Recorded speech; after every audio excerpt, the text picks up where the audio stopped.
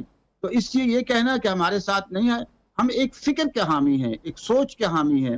اور الحمدللہ پاکستان کی اکثریت پاکستان میں قرآن و سنت کا نفاذ چاہتی ہے اور اس جمہوری کا اور دجالی نظام اور کفریہ نظام کا خاتمہ چاہتی ہے. طریقہ کار کیا ہوگا مولانا؟ طریقہ کار کیا ہوگا؟ نظام کے خلاف لکھ رہا ہے. مولانا طریقہ کار کیا ہوگا؟ کس طریقے سے آپ حکومت قائم کریں گے؟ کیا الیکشن میں حصہ لیں گے یا اقتدار آپ جا کے چھین لیں گے؟ کیا کریں گے؟ انشاءاللہ جیسے افغانستان میں طالبان کی حکومت قائم ہوئی اور پتہ بھی نہیں چلا، انشاءاللہ وقت آنے والا ہے کہ اچانک ہی الحمدللہ اہل حق کھڑے ہوں گے اور تیزی کے ساتھ اس طاغوتی نظام کو یہ جو ہے سمٹتا چلا جائے گا. افغانستان میں کیا ہوا؟ افغانستان میں 1-2 مہینوں کے اندر ہی سارا طاغوتی نظام لپیٹا گیا اور وہاں پر اسلامی نظام آ گیا اور وہاں کا جمہوری نظام بھی لپیٹا گیا اور وہاں کی پولیس اور فوج کا نظام بھی لپیٹا گیا. الحمدللہ طالبان آ گئے. تو یہاں بھی الحمدللہ اہل حق اور قرآن و سنت کے چاہنے والے تیزی کے ساتھ چھا جائیں گے اور پھر پوری دنیا دیکھتی رہ جائے گی. اور یہی نہیں کہ صرف پاکستان، پوری دنیا میں انشاءاللہ ظالمانہ طاغوتی نظاموں کا خاتمہ ہونے والا ہے. چاہے وہ امریکہ ہو، برطانیہ ہو، فرانس ہو، یہاں جو ہے وہ ٹیکسز انتہا درجے کے لگے ہوئے ہیں اور بے حیائی، فحاشی اور یعنی انتہا پر پہنچی ہوئی ہے اور یہ سارے نظام فیل ہو چکے ہیں. اب اللہ کی زمین پر انشاءاللہ وقت آ رہا ہے، اللہ کی زمین پر صرف اللہ کا نظام ہوگا. یا پورے ہندوستان میں ظلم و ستم نہیں ہو رہے مسلمانوں پر؟ پہلے تو کشمیر کے اندر تھے اور باقی ہندوستان میں بھی ظلم و ستم شروع ہو چکے ہیں اور وہاں سارے کے سارے لوگ اس طاغوتی نظام سے تنگ آ چکے ہیں.